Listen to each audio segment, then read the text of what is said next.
Chapter 7 Miss Eva.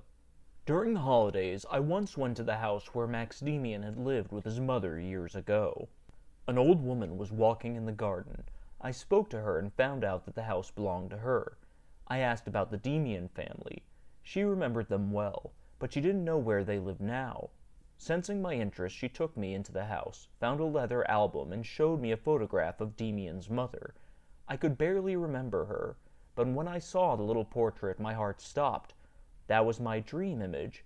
That was her, the tall, almost masculine female figure, similar to her son, with features of motherhood, features of severity, features of deep passion, beautiful and tempting, beautiful and aloof.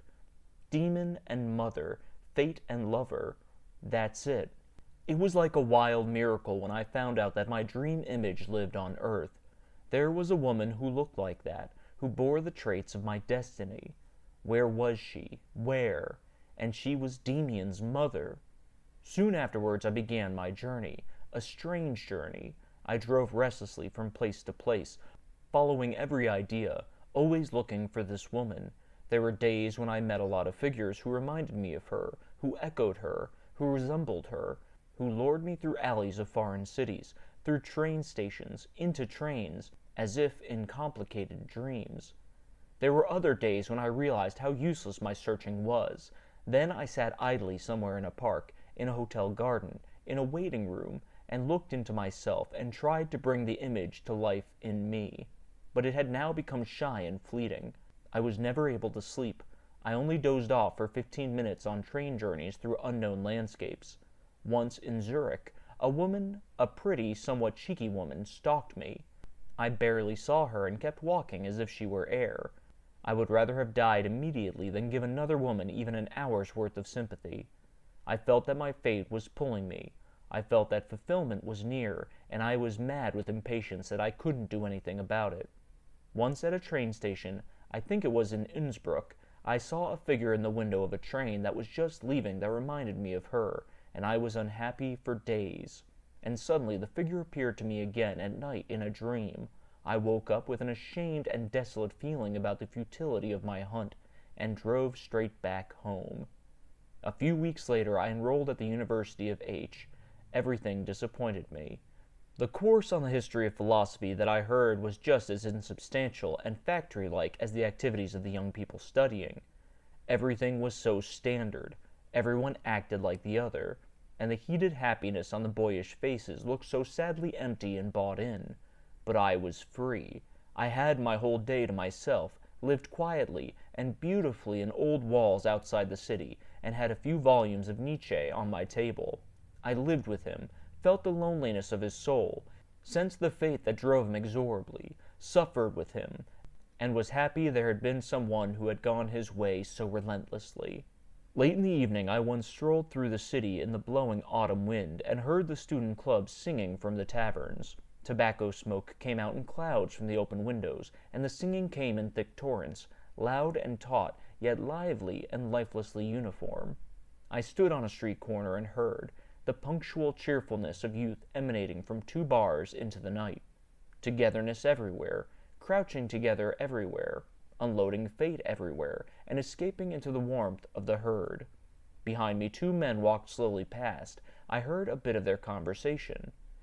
"Isn't it just like the young men's house in a Negro village?" said one. "Everything is true.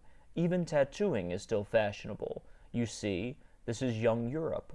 The voice sounded strangely admonishing to me, familiar. I followed the 2 of them into the dark alley. One was a Japanese man, small and elegant. I saw his yellow, smiling face shining under a lantern. Then the other spoke again. "Well, things won't be any better for you in Japan. People who don't follow the herd are rare everywhere. There are some here, too." Every word filled me with joyful terror. I knew the speaker. It was Demian. In the windy night I followed him and the Japanese man through the dark alleys, listening to their conversations and enjoying the sound of Demian's voice. He had the old tone, he had the old beautiful security and calm, and he had the old power over me.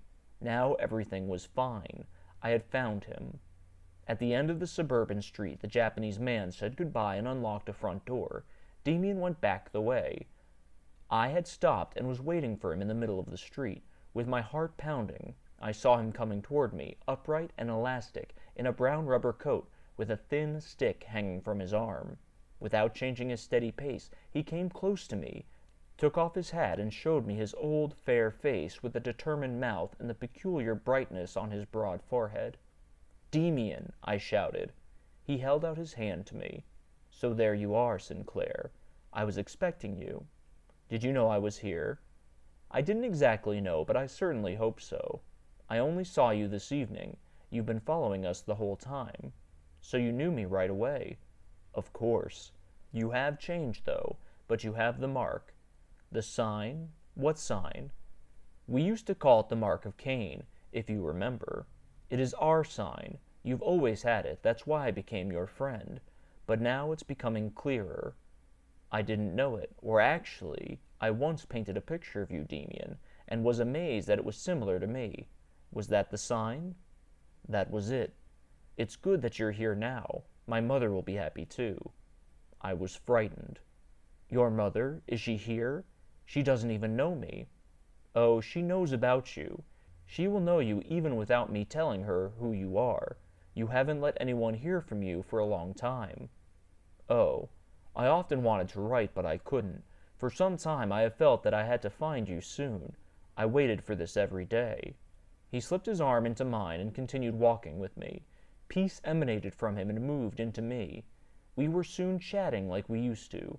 We thought about our school days, our confirmation classes, and also that unfortunate get-together during the holidays.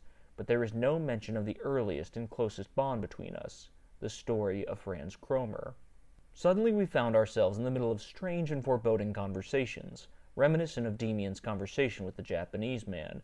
We had talked about student life, and from there we had moved on to something else that seemed far away, but in Demian's words it came together to form an intimate connection. He spoke of the spirit of Europe and the signature of this time. Everywhere, he said, was the unity and herd formation, but nowhere freedom and love. All of this commonality, from the student association and the choir to the states, is a forced education. It is a community out of fear, fear out of embarrassment, and she was lazy and old inside and close to collapse. Togetherness, said Demian, is a beautiful thing. But what we see blooming everywhere isn't anything at all. It will emerge anew from each individual's knowledge of one another, and it will reshape the world for a while. What commonality there is now is just herd formation. People flee to each other because they are afraid of each other. The masters for themselves, the workers for themselves, the scholars for themselves. And why are they afraid? You're only afraid when you don't agree with yourself. They are afraid because they have never acknowledged themselves. A community of people who are afraid of the unknown within themselves. They all feel that their laws of life are no longer correct, that they live according to old rules, neither their religions nor their morals, none of which is adequate to what we need. For 100 and more years, Europe just studied and built factories. You know exactly how much grams of powder it takes to kill a man, but they don't know how to pray to God. They don't even know how to be happy for an hour. Just look at the student bar, or even a place of entertainment where rich people come. Hopeless. Dear Sinclair, nothing cheerful can come from all this. These people who come together so fearfully are full of fear and full of malice. No one trusts the other. They cling to ideals that no longer exist and stone anyone who sets up a new one. I sense that there are arguments. They will come, believe me, they will soon come. Of course, they won't improve the world. Whether the workers kill their factory owners, or whether Russia or Germany shoot at each other, only owners are exchanged. But it won't be free. It will demonstrate the worthlessness of today's ideals, and there will be a clearing out of the Stone Age gods. This world, as it is now, wants to die.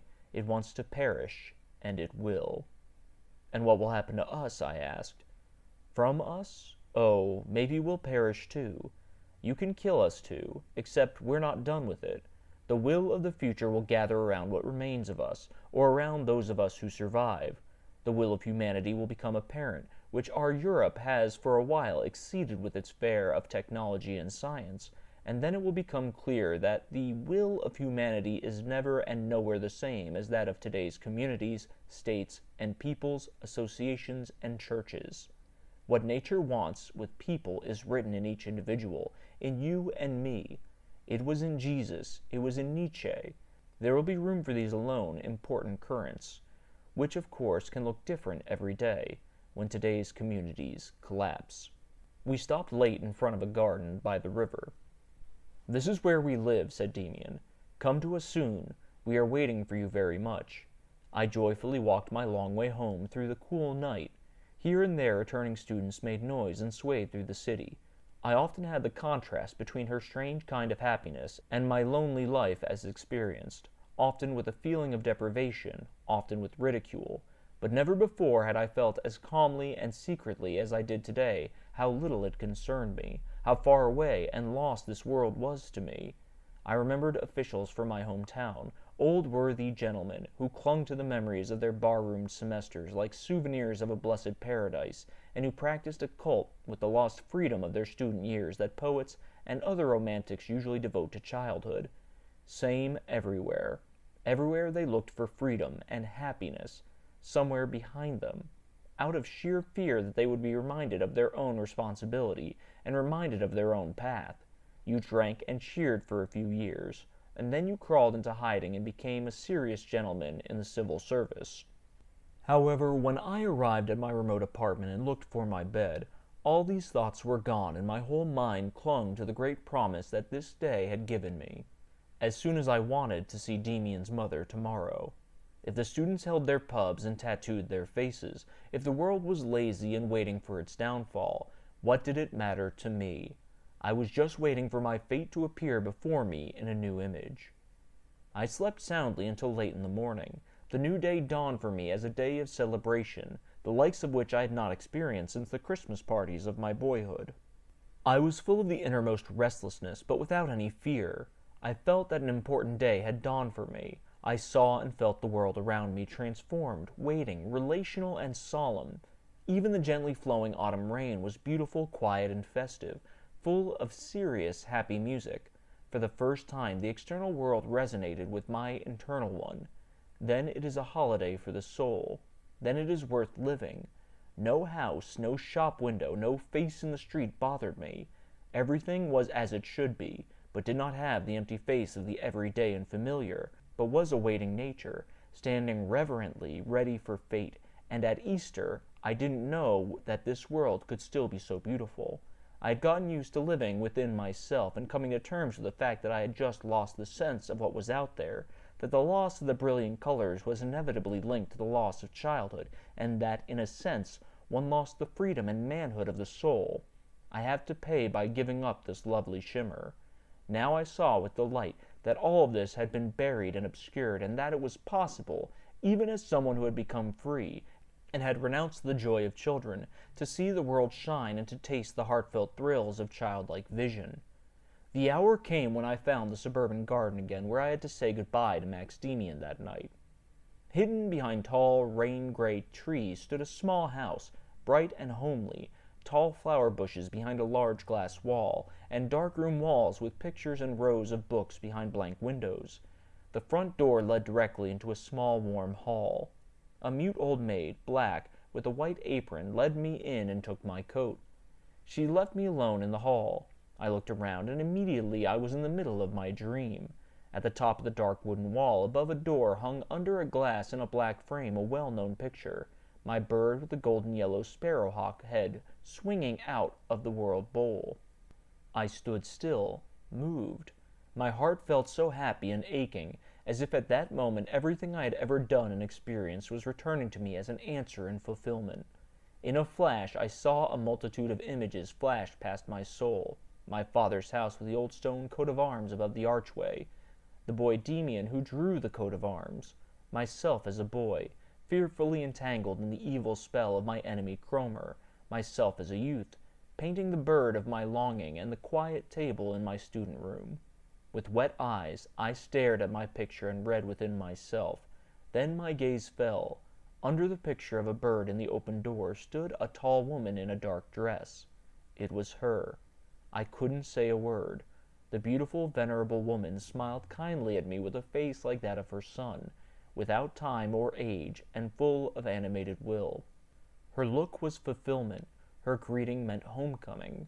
I silently held out my hands to her. She grasped them both with firm, warm hands. "You are Sinclair. I knew you straight away. Be welcome."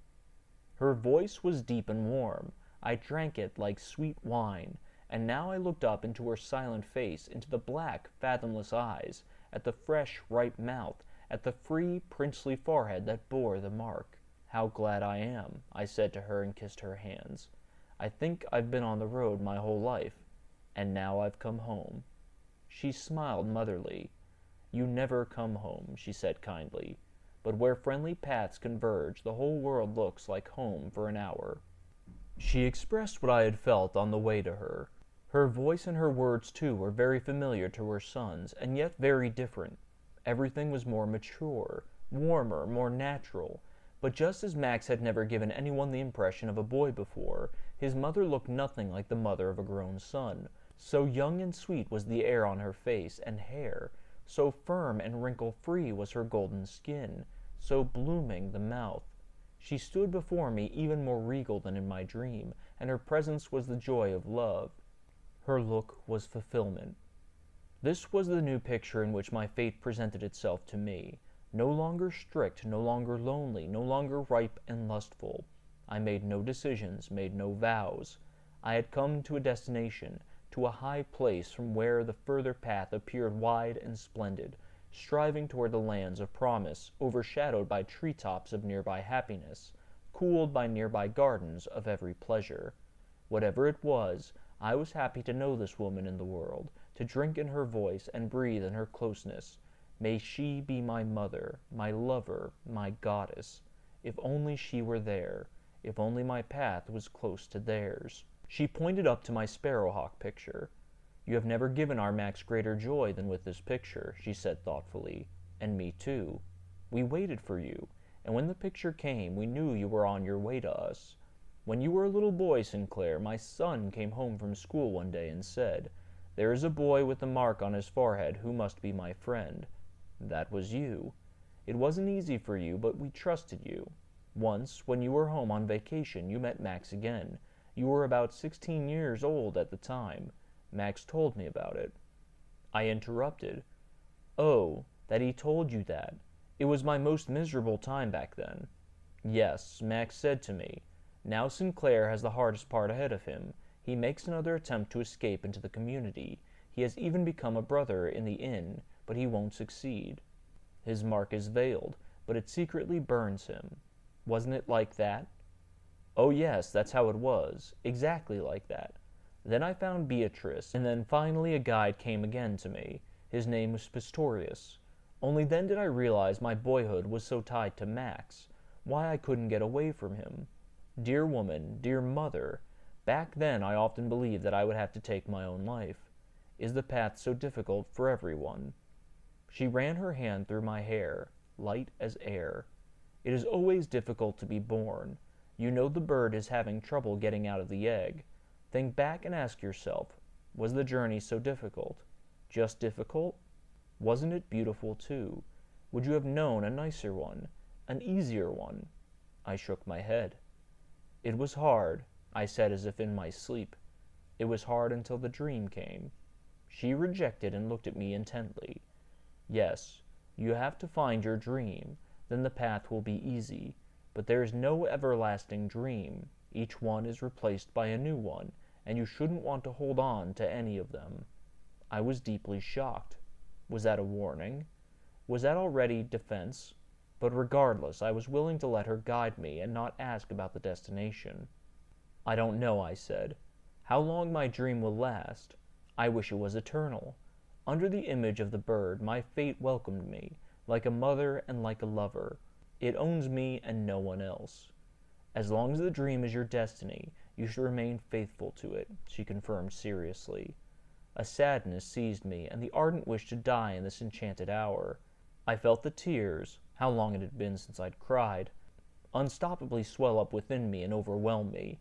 I turned violently away from her, went to the window and looked over the potted flowers with blind eyes. I heard her voice behind me. It sounded calm, and yet was full of tenderness as a cup filled to the brim with wine. Sinclair, you are a child. Your fate loves you. One day it will all be yours, just as you dream, if you remain faithful. I had conquered myself and turned my face back to her. She shook my hand. I have a few friends, she said with a smile. A few, very close friends. Miss Eva says to me, "You can call me that too if you want." She led me to the door, opened it, and pointed into the garden. "You'll find Max out there." I stood under the tall trees, stunned and shaking, more awake or more dreamy than ever, I didn't know. Rain dripped gently from the branches. I walked slowly into the garden, which stretched far along the riverbank. I finally found Demian. He was standing in an open garden shed, bare-chested, doing boxing exercises in front of a hanging sandbag. I stopped in surprise.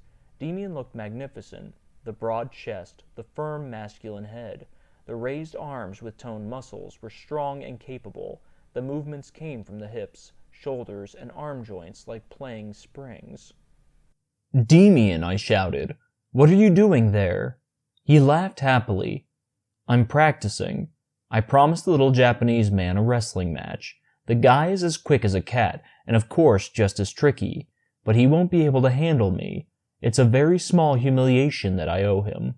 He put on his shirt and skirt. "You've already been to my mother?" he asked. "Yes, Demian, what a wonderful mother you have. Miss Eva. The name suits her perfectly. She is like the mother of all beings." He looked thoughtfully into my face for a moment. "You already know the name. You can be proud, boy. You're the first person she told it to in the first lesson." From that day on, I went in and out of the house like a son and brother, but also like a lover. When I closed the gate behind me, even when I saw the tall trees of the garden appear from afar, I was rich and happy. Outside was reality. Outside there were streets and houses, people and institutions, libraries and classrooms. But inside here was love and soul. Here lived the fairy tale and the dream. And yet we by no means lived isolated from the world. We often lived in the middle of it in our thoughts and conversations, just in a different field. We were not separated from the majority of people by borders, but only by a different way of seeing. Our task was to be one in the world, to represent an island, perhaps a role model, but at least the announcement of another way of living. As someone who has been lonely for a long time, I learned to know the community that is possible between people who have tasted complete aloneness. I never again longed to go back to the tables of the happy, to the parties of the merry. I was never again struck by envy or homesickness when I saw what others had in common, and slowly I was initiated into the secret of those who carried the mark on themselves. We, those with the symbol, might rightly be considered strange, even crazy and dangerous by the world. We were awakened people, or awakening people, and our striving was towards ever more complete wakefulness, while the striving and search for happiness of the others was towards tying their opinions, their ideals and duties, their lives and happiness ever more closely to that of the stove. There was striving there too, but there was strength and greatness there too. But while, in our opinion, we who were drawn represented nature's will to the new, to the isolated and future, the others lived in a will of perseverance. For them, humanity, which they loved like we do, was something finished and preserved and had to be protected. For us, humanity was a distant future towards which we were all traveling, whose image no one knew, whose laws were written nowhere. In addition to Miss Eva, Max, and I, there were also many seekers of very different types in our circle, closer or further away. Some of them followed special paths, had set separate goals for themselves, and were attached to special opinions and duties. Among them were astrologers and Kabbalists, also a follower of Count Tolstoy, and all sorts of delicate, shy, vulnerable people, followers of new sects, practitioners of Indian exercises, plant-eaters, and others. We actually had nothing spiritual in common with all of them other than the respect that each other gave to the other's secret life dream. Others were closer to us who followed humanity's search for gods and new ideals in the past, and whose studies often reminded me of those of my Pistorius. They brought books with them, translated text from ancient languages for us, which humanity tentatively pursued the inklings of its future possibilities. So we passed through the wonderful thousand-headed knot of the gods of the old world until the dawn of Christian conversion.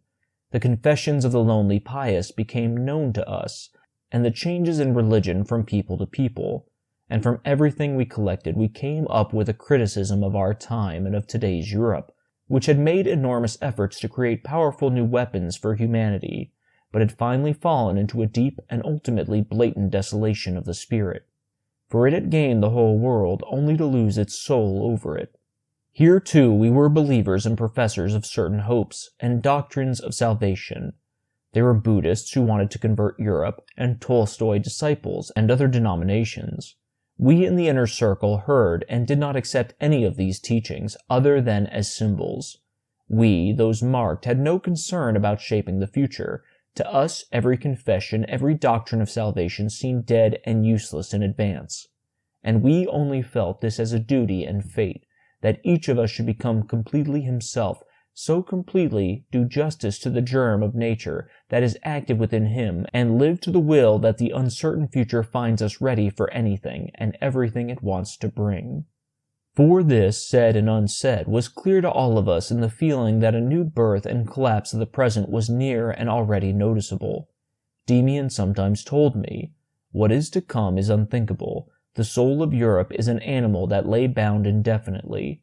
When it becomes free, its first impulses will not be the sweetest.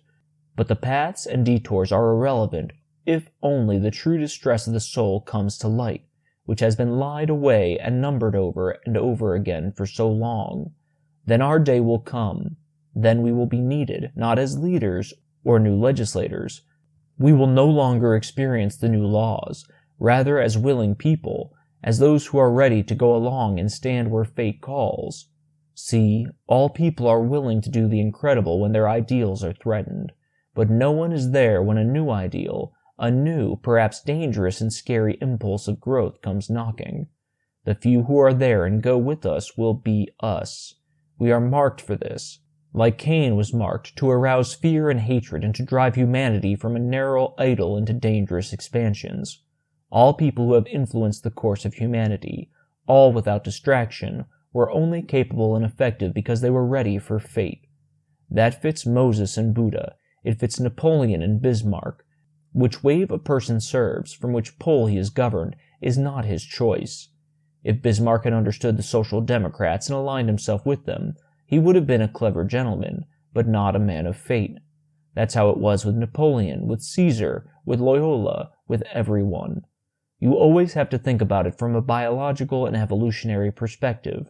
When the upheavals on the Earth's surface threw the aquatic animals onto the land, and land animals into the water, these were the specimens ready for fate, who were able to do the new and unheard of, and save their species through new adaptations. We don't know whether they were the same specimens that previously stood out as conservatives and preservers, or rather the oddballs and revolutionaries. They were the ready, and that is why they were able to save their species into new developments. We know this. That's why we want to be ready. Miss Eva was often present at such conversations, but she herself did not participate in this way. She was a listener and an echo to each of us who expressed her thoughts. Full of trust, full of understanding, it seemed as if the thoughts all came from her and returned to her. Sitting near her, hearing her voice at times and sharing in the atmosphere of maturity and soul that surrounded her, was happiness for me. She sensed it immediately when there was any change, a clouding or renewal going on within me. It seemed to me that the dreams I had in my sleep were inspirations from her. I often told them to her, and they were understandable and natural to her. There were no oddities that she couldn't follow with clear feeling. For a while I had dreams that were like replicas of our daily conversations. I dreamed that the whole world was in turmoil, and that I, alone or with Demian, was anxiously awaiting the great fate. The fate remained hidden, but somehow bore the characteristics of the woman Eve, to be chosen or rejected by her. That was fate. Sometimes she would say with a smile, "Your dream, it's not quite Sinclair. You've forgotten the best thing." And it could happen that it came back to me and I couldn't understand how I could have forgotten it. At times I became dissatisfied and tormented by desire. I didn't think I could bear to see her next to me any more without holding her in my arms. She noticed that immediately, too. When I once stayed away for several days and then came back distraught, she took me aside and said, "You shouldn't give in to desires you don't believe in. I know what you want. You must be able to give up these desires, or desire them fully and correctly. Once you're able to ask in such a way that you are absolutely certain that it will be fulfilled, then the fulfillment will be there. But you wish and regret it again, and are afraid. All this must be overcome. I will tell you a fairy tale." She told me about a young man who was in love with a star. He stood by the sea, stretched out his hands, and worshipped the star. He dreamed of it and directed his thoughts towards it. But he knew, or thought he knew, that a star was not made by a person and couldn't be embraced. He considered it his fate to love a star without any hope of fulfillment, and from this thought he built a whole poetry of life in renunciation and silent, faithful suffering that was supposed to improve and purify him. But his dreams all went to the star. Once again he stood at night by the sea, on the high cliff, and looked at the star and burned with love for it. And in a moment of great longing he took the leap and threw himself into the void towards the star. But at the moment he was about to jump, he thought very quickly, "It's impossible." There he lay down on the beach and was shattered. He didn't know how to love. If at the moment he jumped he had the strength of soul to firmly and confidently believe in fulfillment, he would have flown upward and been united with the star. "Love doesn't have to ask," she said, "nor demand. Love must have the power to achieve certainty within itself. Then it is no longer pulled, but rather pulls. Sinclair, your love is drawn from me. If she pulls me once, I'll come. I don't want to give gifts. I want to be won." But another time she told me another fairy tale. It was a lover who loved without hope. He withdrew completely into his soul and thought he would burn with love. The world was lost to him. He no longer saw the blue sky and the green forest. The stream no longer roared to him. The harp did not sound to him. Everything had disappeared, and he had become poor and miserable. But his love grew, and he would much rather die and degenerate than give up possession of the beautiful woman he loved. Then he felt how his love had burned everything else in him. It had become powerful and pulled, and the beautiful woman had to follow. She came. She stood with his arms outstretched to pull her to him. But when she stood before him, she was completely transformed, and with a shudder he felt and saw that he had drawn the entire lost world towards him. She stood before him and surrendered to him.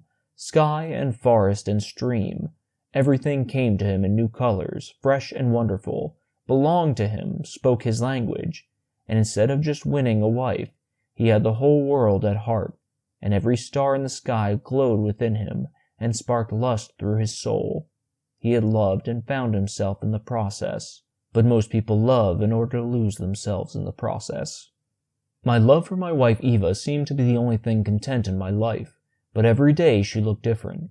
Sometimes I thought I definitely felt that it was not her person that my being was drawn to, but that she was a symbol of my inner self and only wanted to lead me deeper into myself.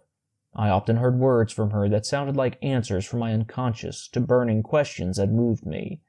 Then there were moments when I was burning with sensual desire next to her, kissing objects she had touched, and gradually sensual and non-sensual love, reality and symbol, pushed each other on top of each other.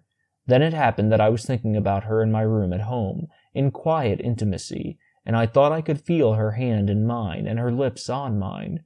Or I was with her, looked into her face, spoke to her and heard her voice, and yet didn't know whether she was real and not a dream. I began to sense how a love can be possessed permanently and immortally. I had a new insight while reading a book, and it was the same feeling as a kiss from Miss Eva. She stroked my hair and smiled at me with her ripe, fragrant, warm face, and I had the same feeling as if I had made progress within myself. Everything that was important and fate for me could take her form. She could transform into any of my thoughts, and anyone into her. I was dreading the Christmas holidays when I was with my parents because I thought it would be torture to live away from Mrs. Eva for 2 weeks. But it wasn't torture. It was wonderful to be home and think of her. When I returned to H, I stayed away from her house for 2 more days in order to enjoy the security and independence from her sensual presence. I also had dreams in which my union with her took place in new, metaphorical ways. She was a sea into which I flowed. She was a star, and I myself was traveling to her as a star, and we met and felt drawn to each other, stayed together and blissfully revolved around each other in close, ringing circles for all time. I told her this dream when I first visited her again. "The dream is beautiful," she said quietly. "Make it happen." In early spring there came a day that I have never forgotten. I stepped into the hall. A window was open, and a gentle current of air carried the heavy smell of hyacinths into the room. Since there was no one in sight, I went upstairs to Max Demian's study. I knocked lightly on the door and entered without waiting for a call, as I was used to. The room was dark. The curtains were all drawn. The door to a small side room was open where Max had set up a chemical laboratory. From there came the bright white light of the spring sun shining through rain clouds. Thinking there was no one there, I pulled back one of the curtains. Then I saw Max Demian sitting on a stool near the curtained window, huddled and strangely changed, and like a flash of lightning a feeling ran through me. You've experienced this before. He had his arms hanging motionlessly, his hands in his lap, his slightly bent forward face with open eyes, sightless and dead, a small bright reflection of light flashing dead in the star of his eye, as if in a piece of glass. The pale face was absorbed and had no expression other than that of immense rigidity. It looked like an ancient animal masked on the portal of a temple. He didn't seem to be breathing. Memory overwhelmed me. I had seen him like that before many years ago, when I was a little boy. His eyes were staring inwards, his hands were lying lifelessly next to each other. A fly had wandered over his face, and back then, maybe 6 years ago, he had looked so old and so timeless. No wrinkle on his face was different today. Overtaken by fear, I quietly went out of the room and down the stairs. I met Miss Eva in the hall. She was pale and seemed tired, something I didn't recognize about her. A shadow flew through the window. The bright white sun had suddenly disappeared. "I was with Max," I whispered quickly. "Did something happen? He's asleep or sunk, I don't know. I've seen him like that before."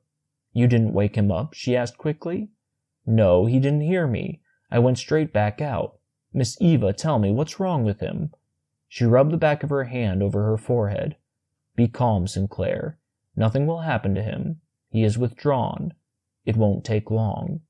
She got up and went into the garden, even though it was just starting to rain.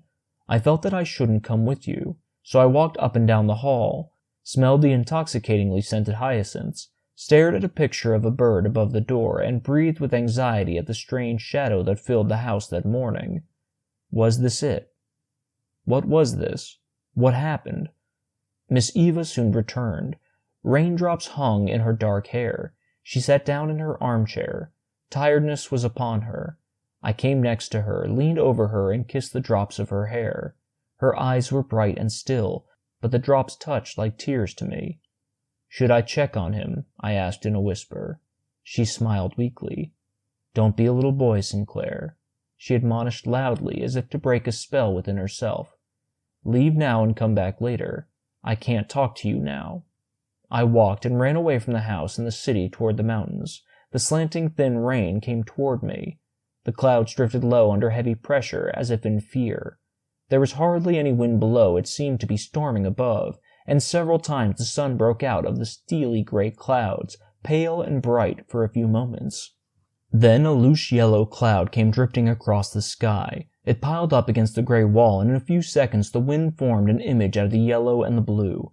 A huge bird that broke away from the blue confusion, and flew in with wide flaps of its wings, disappeared into the sky. Then the storm became audible, and rain mixed with hail pelted down. A short, improbable, and frightening-sounding thunder crackled over the battered landscape. Immediately afterwards, a glimpse of sunshine broke through again, and on the nearby mountains above the brown forest, the pale snow shone pale and unreal.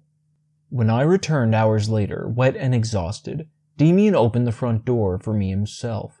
He took me up to his room, where there was a gas flame burning in the laboratory. There was a paper lying around. He seemed to have been working. "Sit down," he invited. "You'll be tired. It was terrible weather. It shows that you've been outside well. Tea is coming." "There's something going on today," I began hesitantly. "It can't just be a little thunderstorm." He looked at me searchingly. "Did you see anything?" "Yes. For a moment I clearly saw an image in the clouds. What picture? It was a bird. The sparrowhawk. Was it him? Your dream bird? Yes, it was my sparrowhawk. It was yellow and huge and flew into the blue-black sky. Demian breathed deeply. There was a knock. The old servant brought tea. Take it, Sinclair, please. I don't think you saw the bird by chance. Randomly? Do you happen to see things like this? Well, no. He means something. You know what? No. I just feel that it means a shock, a step in fate. I think it concerns us all. He paced violently. One step into fate, he shouted loudly. I dreamed the same thing last night, and my mother had a premonition yesterday that said the same thing. I dreamed that I was climbing a ladder, on a tree trunk or a tower. When I was at the top, I saw the whole country. It was a great plain, with cities and villages burning. I can't tell you everything yet. It's not all clear to me yet. Are you interpreting the dream as yourself? I asked. On me? Naturally. Nobody dreams what doesn't concern them. But it's not just me. You're right. I distinguish quite precisely between the dreams that show me movements in my own soul and the other, very rare ones in which the entire human fate is revealed. I have rarely had such dreams, and never one that I could say was a prophecy and came true. These interpretations are too uncertain, but I know this for sure. I dreamed something that didn't concern me alone. The dream belongs to others. Earlier ones that I had and which continue. In these dreams, Sinclair, that give me the premonitions I told you about. We know that our world is quite rotten, and that would not be a reason for its downfall or anything like that to prophecy. But I have had dreams for several years in which I conclude, or feel, or whatever you like, from which I feel that the collapse of an old world is approaching. At first they were very faint, distant premonitions, but they have become clearer and stronger. All I know yet is that something big and terrible is coming that will affect me. Sinclair, we will experience what we have sometimes spoken of. The world wants to renew itself. It smells like death. Nothing new comes without death. It's more terrible than I thought. I stared at him in shock. Can't you tell me the rest of your dream? I asked shyly. He shook his head. No. The door opened and Miss Eva came in. There you sit together. Children, won't you be sad? She looked fresh and no longer tired. Demian smiled at her. She came to us like a mother to frighten children. We're not sad, Mother. We just puzzled a little about these new signs. But it doesn't matter. Suddenly, that becomes something. If you want to come, be there, and then we will find out what we need to know. But I was in a bad mood, and when I said goodbye and walked through the hall alone, I found the scent of hyacinths to be wilted, bland, and corpse-like. A shadow had fallen over us.